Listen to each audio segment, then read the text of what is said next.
बोला छत्रपती शिवाजी महाराज की जय. महत्वाची अति महत्वाची गोष्ट तुम्हाला सांगते आता. समोर बघा आपल्याला विटांचं बांधकाम बघायला भेटते. दिसते का रूम आपल्याला? या रूमचं नाव आहे टंकसाळ. टंकसाळ म्हणजे काय माहिती काय? रायगड किल्ल्यावरती असणारी रिझर्व्ह बँक, जिथे पैसा छापायचा. किती गड किल्ल्यांचा, किती गावकऱ्यांचा? 365 गड किल्ल्यांचा आणि आजूबाजूच्या गड किल्ल्यांच्या असणाऱ्या त्या गावकऱ्यांचा पैसा इथून छापला जायचा. बँक इथं असते. आता तर कुठे बँक होती पहिली? आज रिझर्व्ह बँक कुठे आहे? नाशिकमध्ये.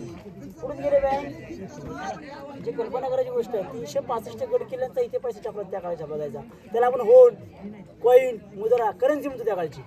आजची करन्सी म्हणजे काय? 1 रुपया आपली करन्सी. 1 रुपया पाहिले का सर्वांनी? महाराजांचे राजमुद्रा पण पाहिले. राजमुद्रेला कोण किती होते? 8 कोण? अष्टकोन. मग आजची 1 रुपयाची आपली आपली करन्सी. मग 1 रुपयाच्या पाठीमागे लिहिले माहिती आहे का? 1 रुपयाच्या पाठीमागे सत्यमेव जयते. महाराजांनी स्वतःच्या राजमुद्रेत दिलेलं होतं. प्रतिपचंद्र वले केवर्ती विष्णुवंदिता शहा शिव शिवशाही मुद्रा भद्राय राजे. त्याचा अर्थ काय करतात माहिती आहे काय? शहाजींचा सुपुत्र छत्रपती शिवाजी महाराजांचं वाढतं इंद्रजी स्वराज्य त्या तारे कलेप्रमाणे वाढलं पाहिजे, त्या सिरीची इच्छा. मित्रा इतिहास टंकसाळ म्हटलं गेलं.